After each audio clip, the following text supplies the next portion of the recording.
All right, hey folks, it is 7 p.m.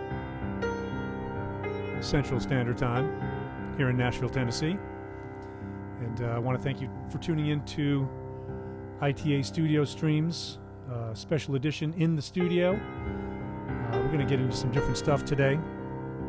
The tune you were just listening to is a tune called Stillness that I wrote over the last couple of days and had the great Victor Krause play bass on it. This tune is actually me playing piano. It's called In the Folds. And just going to play a little bit of music here for you.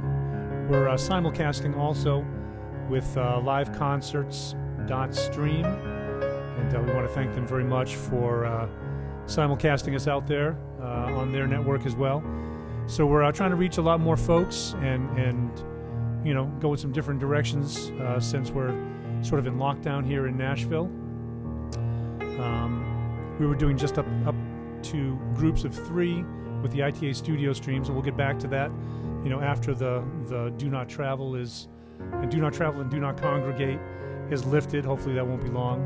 But obviously we hope everybody's feeling good out there, being safe, being healthy, washing your hands, singing the Oscar Mayer song. For your 20-second wash. So I'm going to fade this out, and we're going to talk a little bit about what's been going on. I've been working on a lot of music these days, and it's been a lot of fun for me. So I'm going to play you some of that this evening. Before we do that, I want to let you know that you can check out the website at www.itastudiostreams.com. The studio is called Into the Air, so ITA is Into the Air, itastudiostreams.com. And you'll see that there's a donation button on the website. There's also donation info here for ITA Studio Streams. None of this money goes to me. I'm trying to raise money for buddies of mine here in town that are out of work. Here in Nashville, and it all goes into a particular fund that gets distributed to the folks that do the ITA studio streams. So I'm not asking for me, I'm asking for them. And we've kind of had the double whammy here in Nashville with the tornado in early March and then the coronavirus shutting things down pretty effectively here for the last while. And we're not sure when that's going to end, of course. Hopefully the health and well-being of everybody will be put first and foremost in those decisions. So what we're going to do tonight, we want to welcome you to this. Thank you for tuning in, of course. What we're going to do tonight is we're going to get into talking a little bit about a tune that I'm working on. It's an Afrobeat tune. Some of you may be familiar with Fela Kuti, Tony Allen, the music of Nigeria. And so I love that music. And so I've been working on a tune that's in that vein. And so what I'm going to do is I'm going to play the tune for you first. I won't play the entire thing because it's a little bit long, but I'll play you, you know, probably 3, 4, 5 minutes of it, and maybe just into the solo section. I do a flute solo in this one also. And what I'm going to do is I'm going to play you sort of the latest version of it. I just got drum tracks in last night from Chester Thompson, the great Chester Thompson who lives here, who played with Weather Report, Frank Zappa, and Genesis. And I just got the bass tracks in literally maybe 10 or 15 minutes ago from a great friend of mine, Alana Rocklin. She's on the West Coast and plays with a really incredible group of musicians called Sound Tribe Sector 9. So it's not done. I'll get keyboards on it. I've been talking with Carlos Malta about doing some fife and drum stuff at the end of this tune also, so I'm very excited about that. But I'll play you a little bit of it, and then I'm going to go back and basically deconstruct the tune so that you can sort of understand the compositional process. I'll talk you through from the original loop that I took out of Logic and brought it in, and I did a weird kind of bass thing with the saxophone and using different effects. But I'll get into all that, and so I just kind of want to show you how the tune came about and what it's morphed into. So I'll play you a little bit of it right now in its current form. It doesn't have a name, so if you have any name ideas for it, you know, feel free to put it on a $20 bill, stick it in that donation button, and we'll get it later. All right? Here we go. So we're doing a new thing tonight also where we're broadcasting out of Pro Tools. This whole setup here is Pro Tools. It's a recording software. I'll show you also a little bit later what music actually looks like. These forms that are on here, if you've never seen Pro Tools, these are the forms that the instrument makes. These are wave forms, and we'll get into that, and I'll show you the sort of minutia of that as well as we get in. And this is what I'm running through. My speakers are not on in the room because we're running entirely through the headphones. And anyhow, we'll get into that. And if you have questions, feel free to put them in, and I'll get them here. My assistant Alex will slide me stuff over from more than 6 feet away, and we'll see what we can't get answered for you. All right? Thanks. Here we go. 1, 2, 1, 2, 3, and...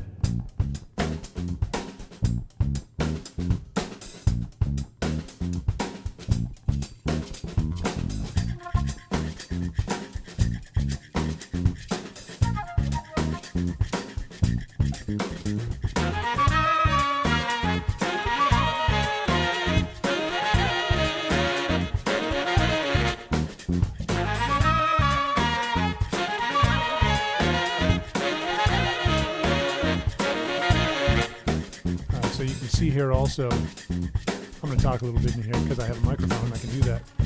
So basically this cursor here, this line is showing you where we are in the tune.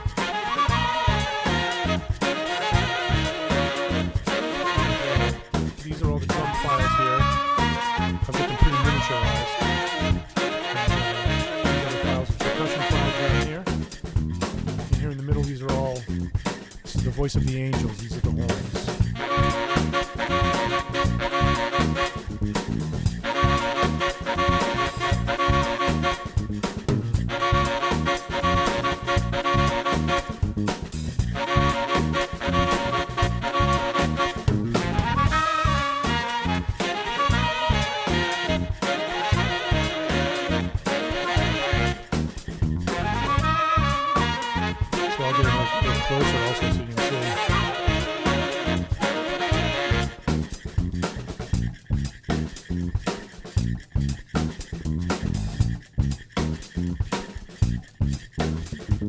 Closer as we come in so you can really see these waveforms.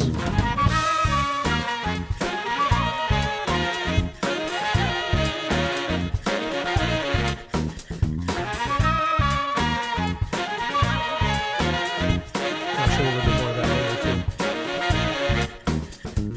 Somebody asked what time signature. It's all in 4/4.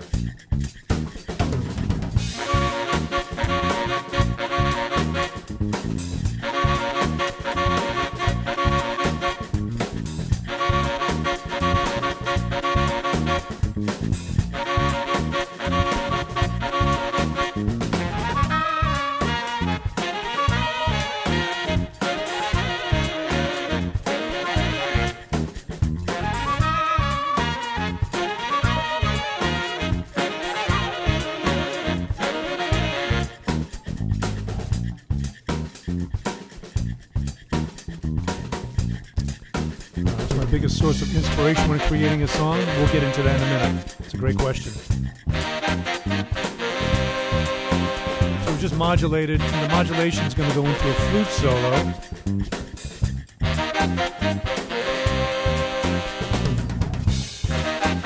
I see what my wife is online watching. I love it, sweetie. So I'm going to close up into the flute solo here. And I can make the tracks larger also.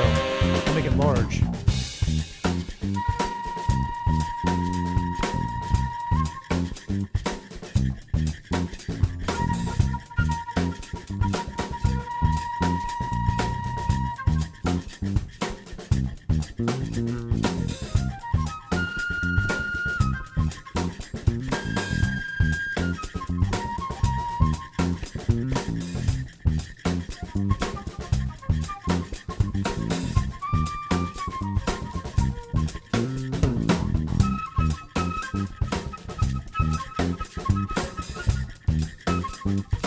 What I did coming up also, as you can see, there are more horn parts coming up. All this stuff in through here is all horn parts.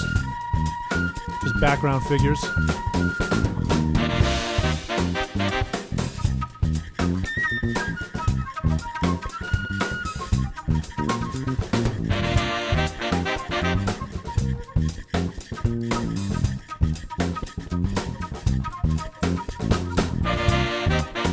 Second flute part also is just doing some rhythmic, almost like when a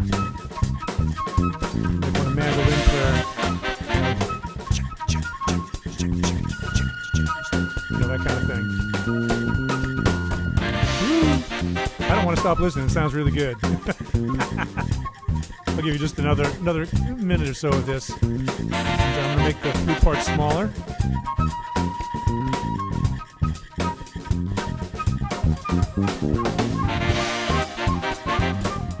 So I'll probably do some added percussion also. Might talk to my buddy Weedy Brahman down in New Orleans about throwing some hand percussion on this.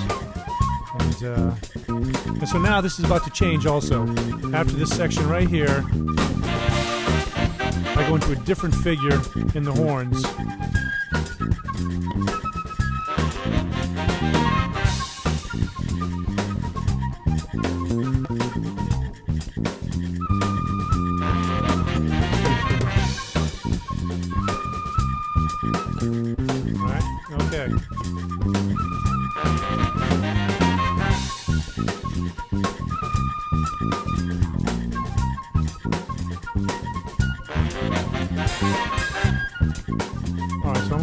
Try to do a fade out of this. All right. Okay, so that's kind of that. And so I kind of brought you in through the solo, and it kind of goes into melody parts again towards the end. But now what I want to do is I want to take you through the process of how I actually put the tune together. And originally, this was what I had. This is what started it all. And this is just a loop. This is a loop in Logic. Whoops. Find my place here. This is a loop that I pulled out of Logic. Oops. Here it is.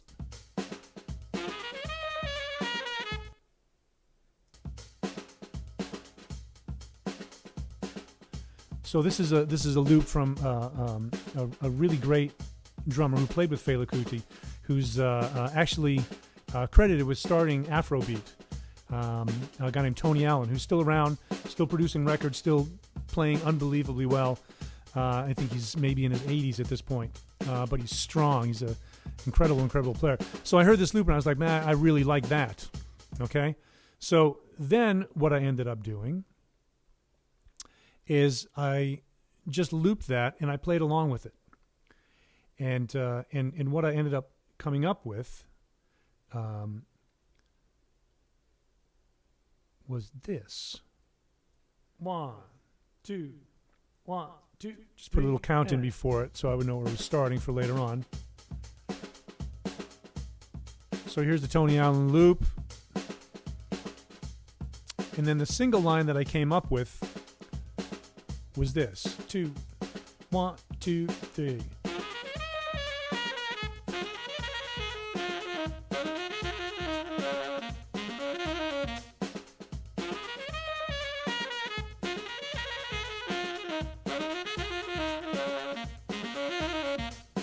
Right, and that's what started it all. I was like, okay, I like that line, and then I came up with a secondary line, which is this.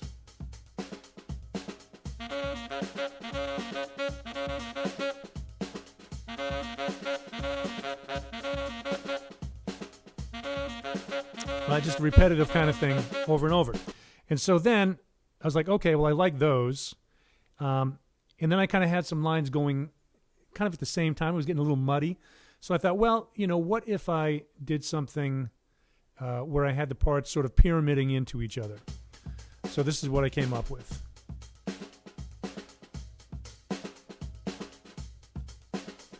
I'll give you a little less runway next time. So here it is. First line. Second line.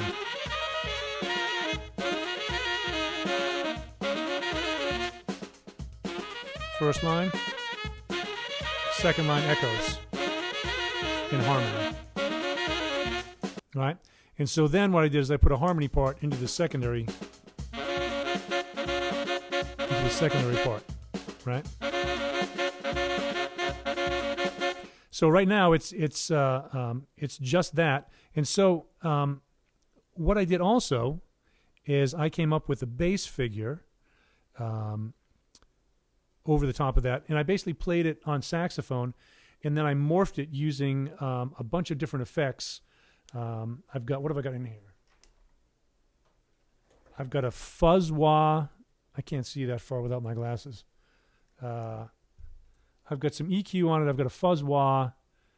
I've got a little bit of a delay going on. And with the EQ, I basically took out all the high end.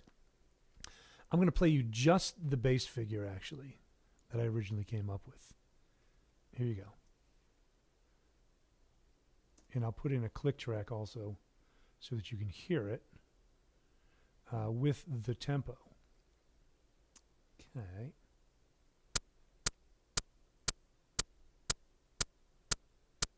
Here it is.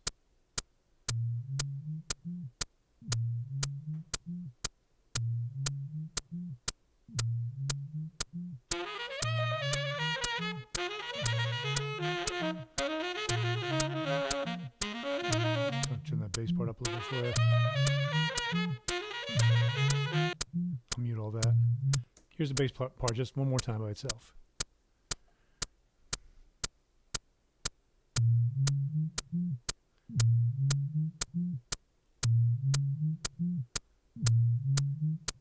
Right, pretty repetitive, et cetera, but just to get the idea down. So now the bass and the drums, the original drum loop by themselves, this is what that sounds like.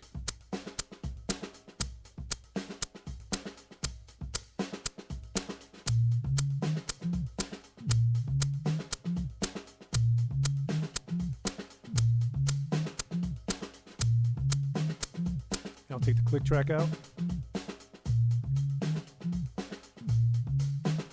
Right? Okay, so having the click track, recording to a grid, basically means that if we have anything to edit, we can go in and we can go beat by beat if we need to move something around. And so it's kind of a way that we record a lot these days, makes things a lot easier in the editing process. So now let me play you the bass, the drums, in that first saxophone line.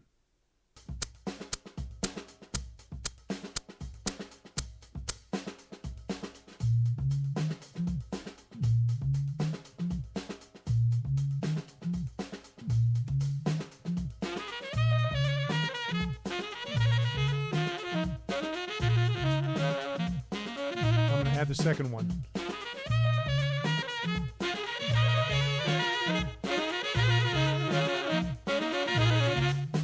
Right? So you can see how it's starting to take form there.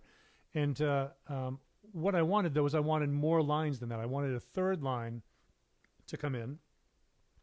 And so I'm going to add that third line now in the saxophone, so you can hear this pyramid thing that's going on.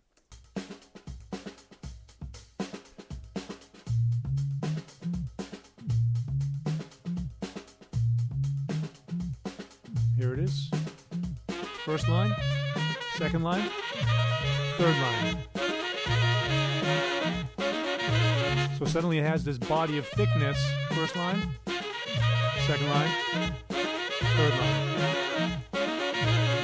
Right, okay, so those are the three lines of the melody in that section. And I'm gonna play you how those sound in the second section also with their harmonies together. I'm also told to remind you to donate to this wonderful cause to help out these musicians in Nashville, and how much I appreciate it and how much they will appreciate it also. As many of you know, the gigs are gone. There's nobody working. There's nobody on tour.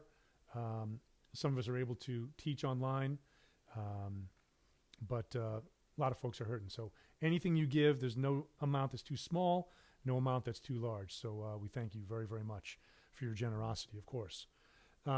Okay, jumping into the second section here, Right,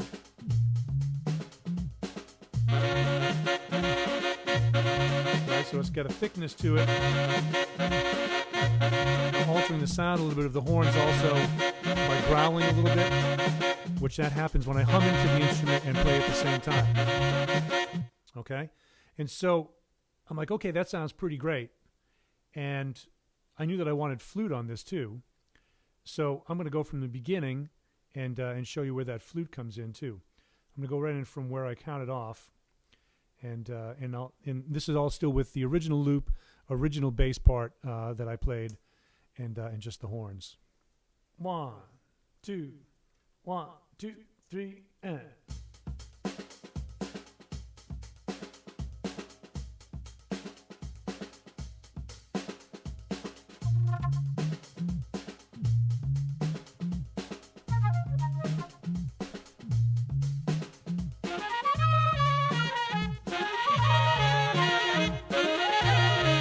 Added some reverb.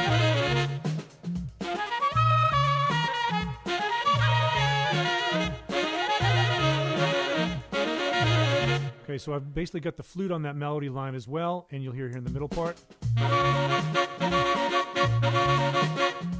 Right, just adds another flavor, another ingredient, another color, another timbre. Right, and so that's all well and good, and how do you make something like that better? You add a baritone saxophone. You add the bottom part, and it really adds to the thickness of the sound. So we've got the high part now, and we're going to add the low part.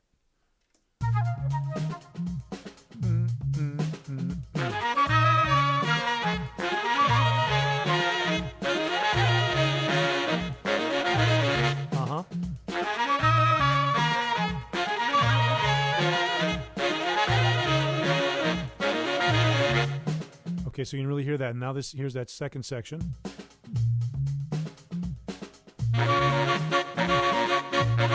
That low end and the high end. So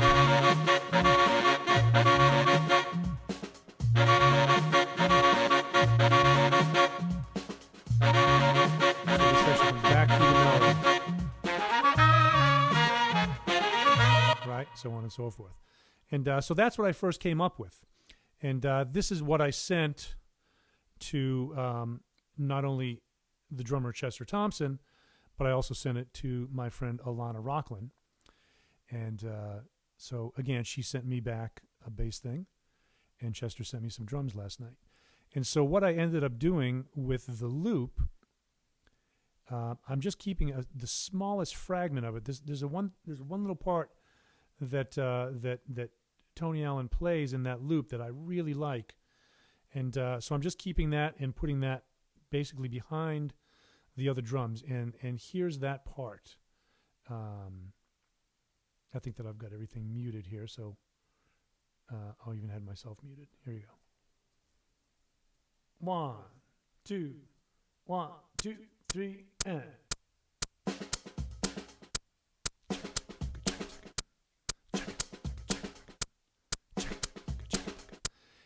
And you know, actually right now I'm thinking about this. What could be really cool would be to have somebody vocalize that line. You know, just do like a vocal sound of those drums instead of actually leaving that loop in. So what I'm going to do now is I'm going to play you this same thing with the new drums and the new bass. I'm just going to play you a little bit of this bass line that Alana sent to me with my count in and the click, so you can hear just the new bass line. It's way better than what I did. 1, 2, 1, 2, 3, there it is. And.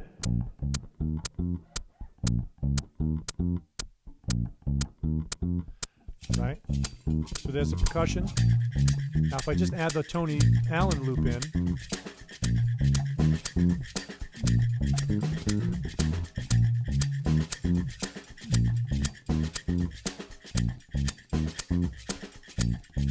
right, so it's already pretty grooving. And so the percussion stuff that's in there, is I've got a whole back area over here of percussion stuff that maybe we'll talk about one time also. But I kind of went in and just kind of dug out some sounds and worked on it for a while, and just to kind of see what I could find. So I laid down some percussion stuff also, and probably get some other folks in to do that. So I'm going to add the drums. I'm going to add Chester Thompson, but I'm going to let you hear what he played first. He sent me a bunch of tracks.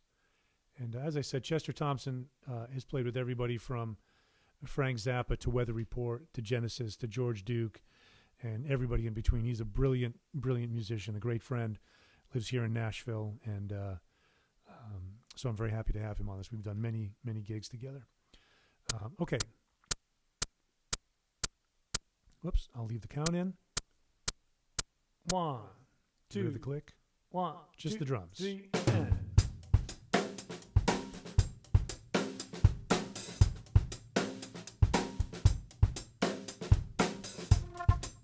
Oops.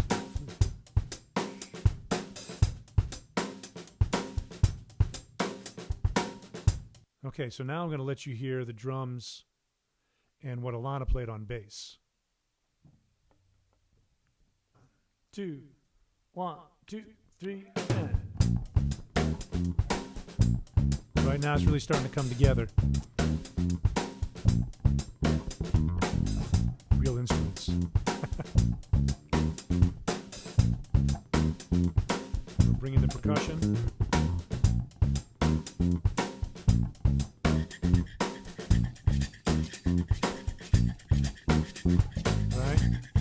Now it's feeling good. So I'm going to go back now, and I'm going to unmute all the horn stuff and let you hear it sort of in its new form now. Now that you've heard what it was, now you can hear what it is. 1, 2, 1, 2, 3, and.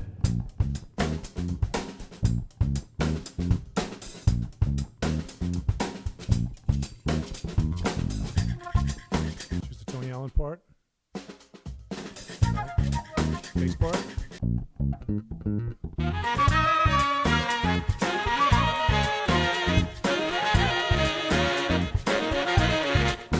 drum overheads,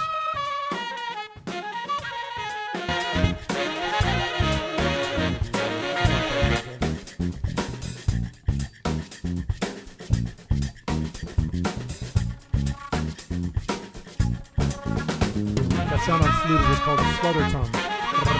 We're rolling the tongue and playing at the same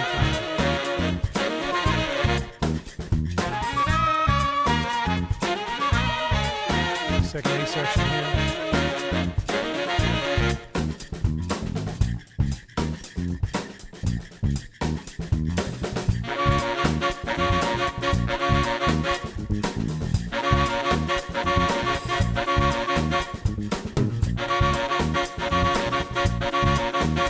When you call the right people back into the melody.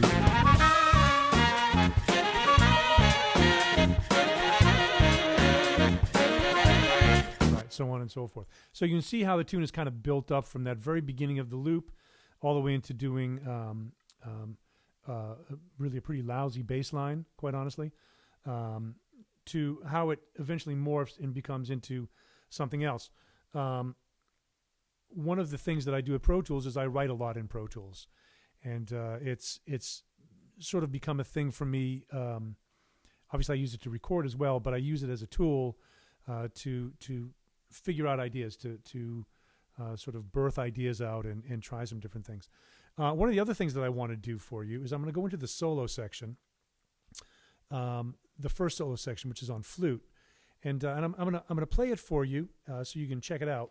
I'm going to go in from the section before where there's some different parts going into it. There's a modulation. Modulation is when you're going from one key up to another key or down to another key. It's basically a change of key. And so I'll point out where that happens, but you should be able to hear it. And so what I want to do also is I'm going to play a little bit of the flute solo here, and then I'm going to go back and I'm going to actually record a flute solo live for you to listen to. and hopefully it'll be okay. We'll see. But I can do what's called playlisting here also. Whereas I can keep everything I have, I can go to a different track that's basically virtually on top of the other one, record on that, and still come back to what I had without losing anything. Which, when I first started using Pro Tools, I didn't know that. But I learned a lot. One of the ways I learned about using Pro Tools was actually when I was with Bela Fleck and the Flecktones, and I would watch Bela like a hawk, and I would ask him a lot of questions about what he was doing. So he was very much a mentor to me in many, many different ways, in many different areas, and I love him dearly, along with all the other Flecktones. Okay, here we go.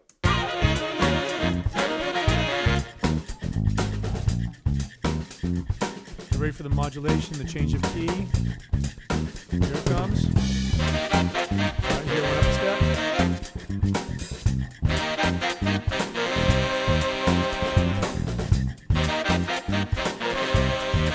I'm also enlarging the flute solo area so you can see it as it goes by, and you'll be able to see it as I record after we listen to a little bit of it here.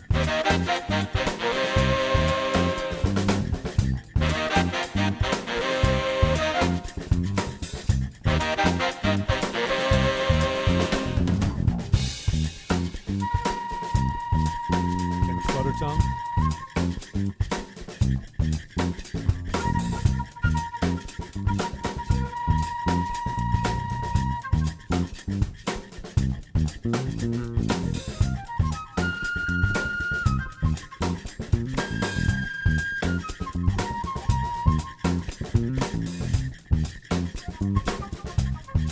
Right, so on and so forth.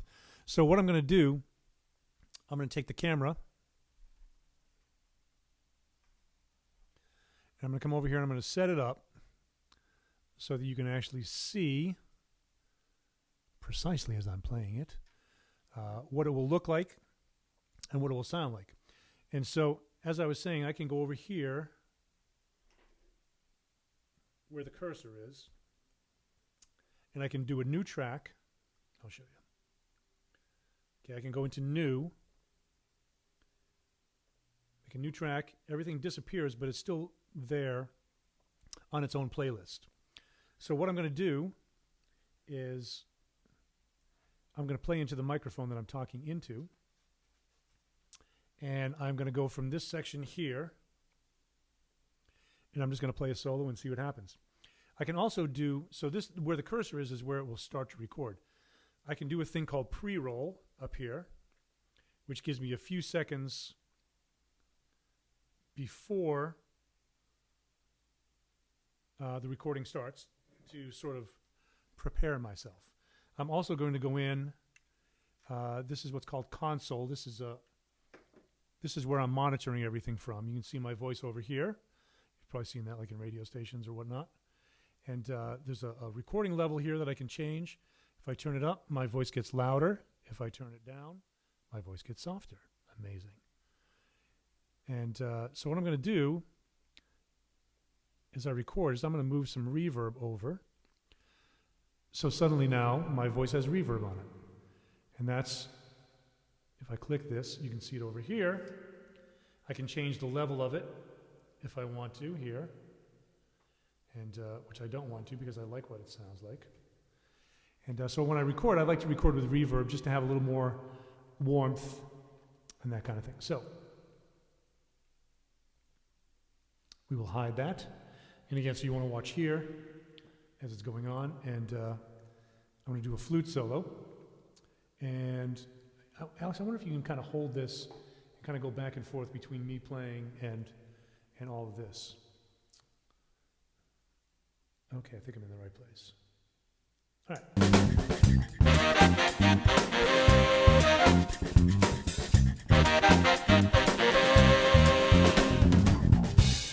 Oh, for some reason I didn't go into record. Probably didn't have the record button pushed. Okay, here we go.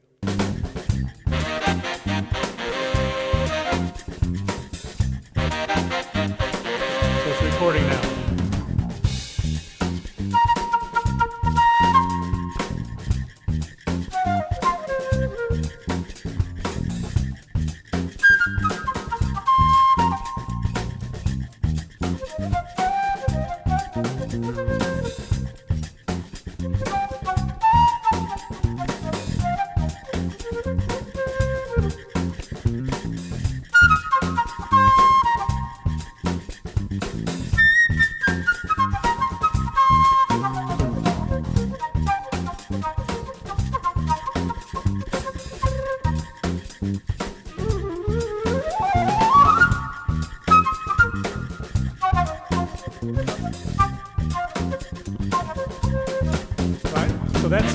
So that's basically what's happening. And you can see it's being recorded here also. What I'm going to do is I'm going to go back. I'm going to turn this recording level down a little bit. I feel like I'm in a cave. Because my level's a little hot, a little strong. And so I'm going to go back and I'm going to start again. I'm going to do a little bit less level. It's peaking out here.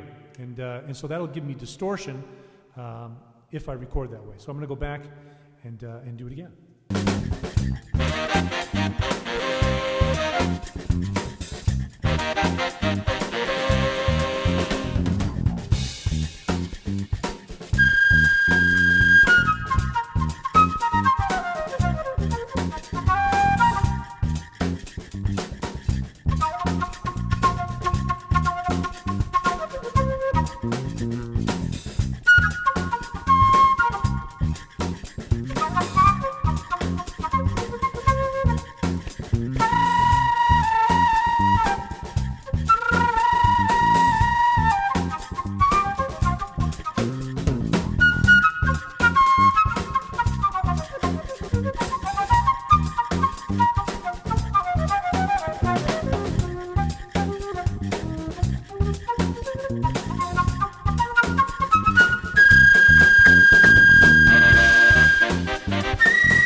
Yeah, so that's well, let me turn off the reverb. One moment, please. There we go. Okay. So that's the idea. It was still a little bit loud. I peaked a couple of times. And you can see actually in the waveform where the peaks are. Like here, it kind of chops off at the very top, and you can see where it's kind of stopped. But that's basically this. Well, that is the solo that I just played. And so I'm going to play it for you, and I'm going to actually go in really close. I told you I'd show you what music looks like. Okay, so again, these are the beginning waveforms, and we can go in a lot closer than this, all right? So you can see that it starts to have a roundness to it. Okay, we're getting closer, we keep going, we keep going, we keep going, we keep going, we keep going. And so you can see that even though it's digital, even though it's all zeros and ones, we're still getting approximately round waveforms. If you went to a super microscopic level, you would see that they're not actually round, but it's a representation of a rounded wave, which is what a wave of music actually looks like.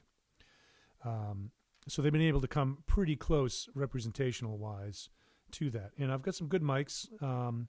Right now I'm using a KSM 44, a Shure KSM 44, which is a large diaphragm. This guy right here. It's a large diaphragm microphone. I'm doing a selfie shot. Large diaphragm microphone. It's got different patterns on it that you can use, and but it's a great sounding mic. I use this on drums quite a lot, and it sounds great on saxophone also. But I've got some others I usually use for that. So I'm going to play this for you, and just kind of see what happened and see how it sounded, and blah blah blah. And then we'll get ready to take a few questions also, and see if we can answer some of those. See where we are by the cursor.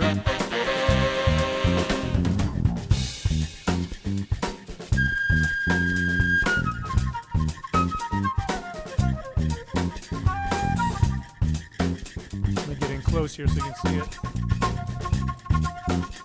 Just follow the cursor. Follow the bouncing cursor.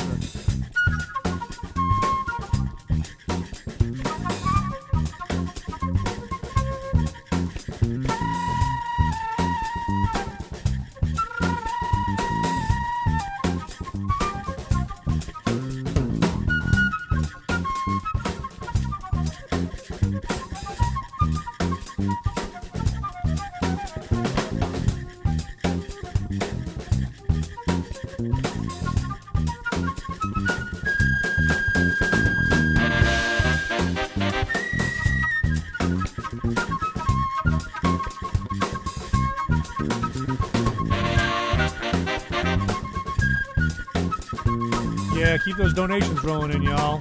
Appreciate you very much. It's going to help a lot of folks here in Nashville. When we get here, you might be able to hear some distortion at the top end. Nope.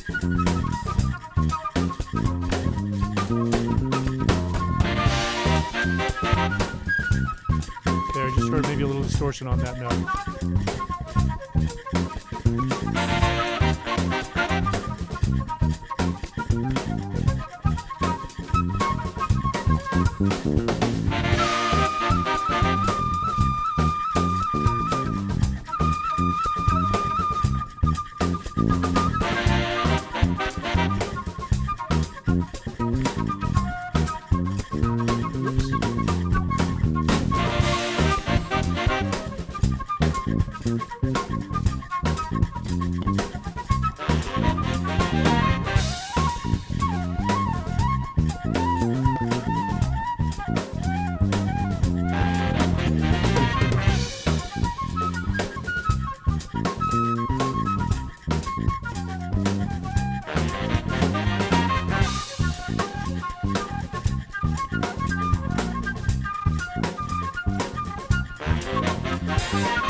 Right. Okay. So that's the idea. That's how we record, basically. You go in and you try a few, and you try to get something you like. I'm going to move this back over here, so you have a good view of. Move that back over there, so you have a good view of everything we're talking about here. So that's kind of how music looks. That's how we record. Obviously, I'm not going to keep that solo, but. It's fun to do that for you. I've actually never done this before in this way, but so the other solo that I have, you can see that the lines are a little smaller. I recorded at a little softer level, making sure that I wasn't going over on the recording and getting distortion or anything like that. And one of my thoughts on this tune, I mentioned my very dear friend Carlos Malta earlier. And I've been in touch with him down in Brazil, and everybody down there is fine, thank the gods. And so at the end of this tune, this is where I'm going to get him on the Brazilian fife, and hopefully get his friend Bernardo, who also plays in Pife Moderno, that brilliant group that Carlos has, to play. And that'll be on this section back here.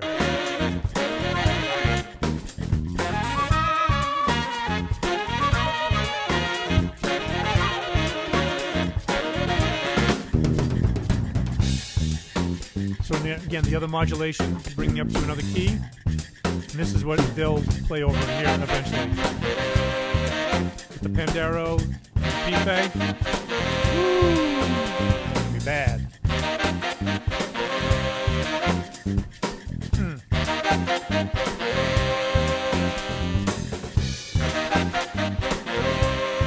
It's gonna be a long vamp out. Big long dance party. So anyhow, that's the idea, and I've got an idea of who I want to get for keyboards also, and I don't want to confirm it before I speak with them, but yeah. So that's kind of this tune. It's starting to take form and come together, and I'm super excited about it. Again, the great Chester Thompson on drums, Alana Rocklin from Soundtribe Sector 9 on the electric bass also. Alana used to live. She used to live here. Alana Rocklin used to live here in town, and we toured together and wrote music together. And she's amazing. So we're gonna take a couple of questions. Again, I want to thank you if you've already donated. Encourage you if you haven't. All the money that you donate, all your generosity goes directly to Nashville musicians who are out of work. I take nothing for doing this or ITA studio streams. So thank you again for doing that. I want to give a shout out also to liveconcerts.stream for helping us simulcast and reach a larger audience. Okay, so there's a few questions here. When you're home and not on the road, how often do you practice? Quite a lot, actually. I also consider practice time when I'm writing. When I'm arranging, when I'm working through ideas. So I'm involved with music almost my entire day. If I'm not folding laundry, if I'm not hanging out with my wife, taking a walk, if I'm not paying bills, if I'm not doing stuff in the house, doing dishes and sweeping the floor and everything that you have to do to, keep a house rolling along, taking care of things, I'm usually here in this room working on music. And so quite a lot. I also teach. Some of you may know that I teach at Vanderbilt University. We're doing all online lessons at this point. So I'm meeting with my students for a few hours every week also. And I miss getting to see them during the days. But they're home, they're safe, they're healthy. So that's good. Second, do you have any plans to release Stillness? That was one of the pieces that we started off with at the very beginning that I just recorded over the last couple of days. Yes, I have a lot of single pieces that I do plan to release fairly soon. I've got my own record label called Ear Up Records. Ear Up, like Ear Up Records. And I've got a great friend of mine, John McKenna, going to be releasing a record soon. Great saxophone player. And I've got a duo project with a cellist out of New Orleans named Helen Gillet that is recorded and mixed. It sounds incredible. I've also got a record with a wonderful saxophonist named Derek Brown, who does a lot of beatbox stuff, some duo stuff that we did here in the studio. We've got some videos of that also. But yes, Stillness as well as In the Fold and a number of other things will be released for sure. Let's see. I said I'd answer this one earlier also. What's my biggest source of inspiration when creating a song? I would say there's two things. The groove, for sure, is a big source of inspiration, and the melody. To me, if a song doesn't have a good melody, man, I am just not interested. I'm just not interested. So I would say it's got to feel good, and it's got to have a melody for me that really hits home. Let's see. This is interesting. Do I find that the varying music you play, Dave Matthews Band on your own, are opposites of each other, or are they all just a combination of who you are? For me, that's a great question. For me, it's a combination of who I am. I've always been very interested in a lot of different styles of music. That probably comes from music that I grew up listening to. We had a wide variety of stuff when I was growing up as a kid. So I think so. Yeah, I think that it's all the same stuff. There's only 12 notes, and so I'm interested in a lot of different styles of music. I have 17 plus solo records out, and they're all very different than one another. I hope you'll check them out. They're all on Ear Up Records. Somebody asked me what my setup was. I had this handy just for that question. I play on tenor. I'm playing a D'Addario Select Jazz tenor piece that I helped them develop, and it's awesome. It's like the greatest mouthpiece that I've ever played. I love it. And I'm playing a Yamaha flute. I play all Yamaha saxophones. It's a Yamaha, I think, 600 series flute with a 900 series head joint. It's a 677 with a, can't see it in this light because I'm old. I think it's a 900 series head joint on the flute. Let's see. When are you playing with Bela again? I don't know because the Flecktones are off right now too. But hopefully sometime we'll all get a chance to do something again. We played at Red Rocks over the summer with Howard Levy. They asked me to come and play with them. It was a big celebration of Bela. So yeah, maybe someday we'll all do something together again, which I would really love. And I love those guys very, very much. They're all family to me. Let's see. Can we get a Jeff Coffin, Carl Denson team up? Yeah, my buddy Carl Denson. We've played a number of times together. I love Carl.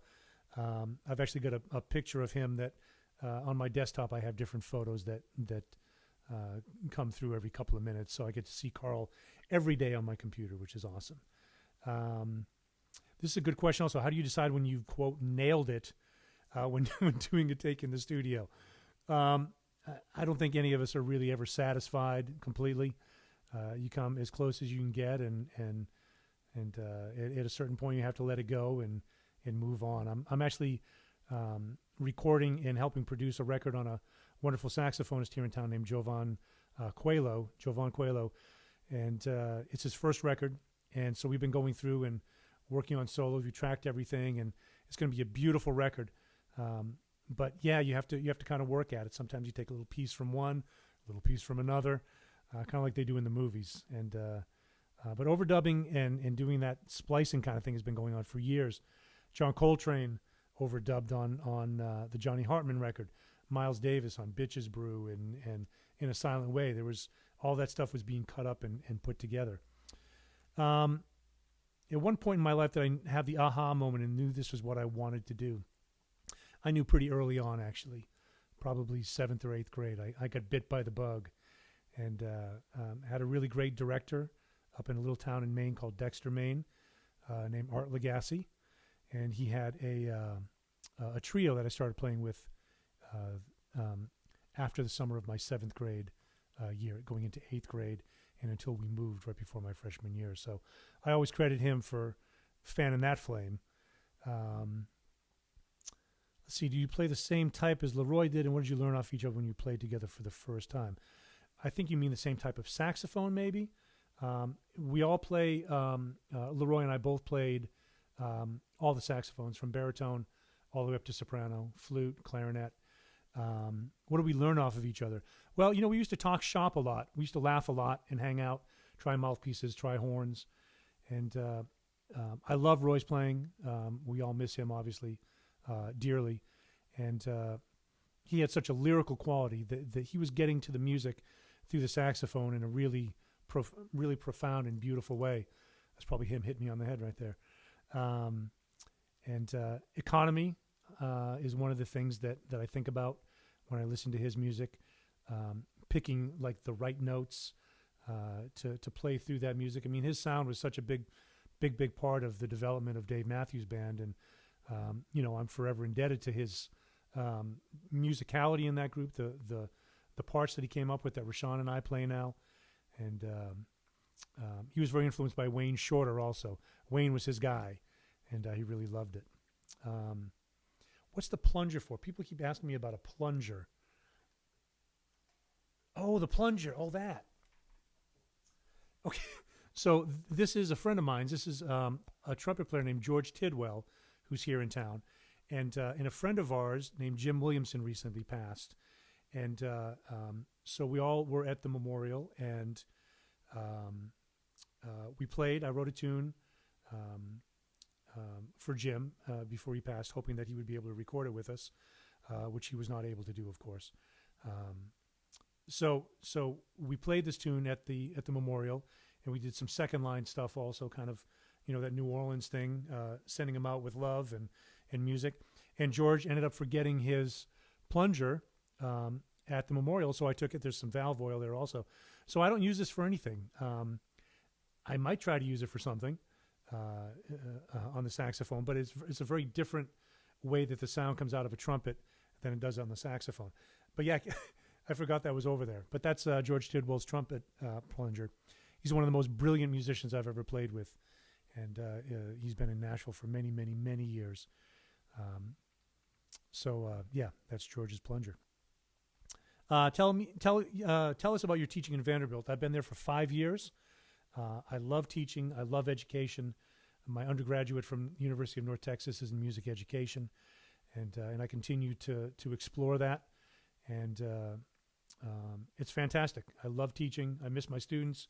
Miss being at the school, walking down the hallways, hearing everybody. So I do a lot of education work also. There's a lot of information on my website, jeffcoffin.com.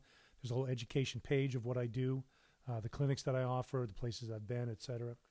So important. Teaching is a very important part of what I do.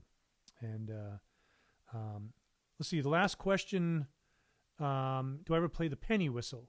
I do. I play it on one of the tunes with Dave Matthews. I record with it sometimes also. It's a wonderful sound. I've got a whole jar of whistles over here. A bone whistle. I've got a penny whistle here, a D whistle, a slide whistle, all sorts of stuff from Peru, an Indian bansuri flute. So yeah, I delve into those quite a lot. Got a lot of other weird stuff in the room. So anyhow, I want to thank you guys for hanging out with me. My hour is up. ITAstudiostreams.com. You can donate there. Thank you again to all of you who have generously donated tonight for the Nashville musicians. And I want to thank liveconcerts.stream.com for simulcasting us.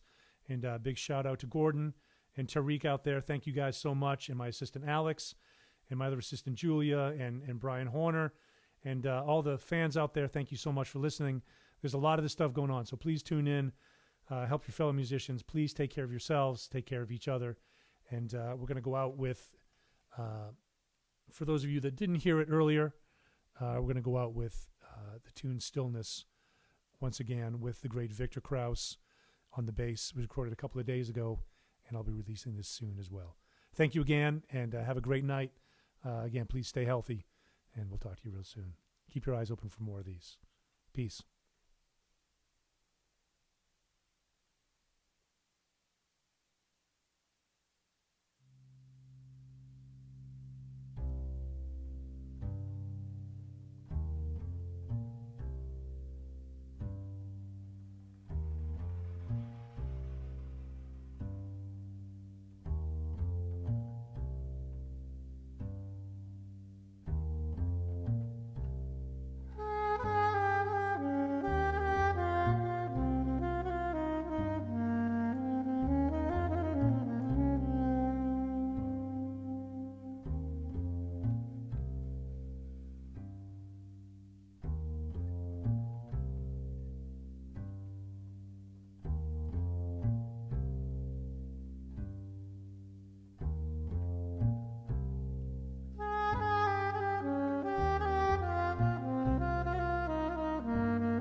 Okay, so I just found out that someone is watching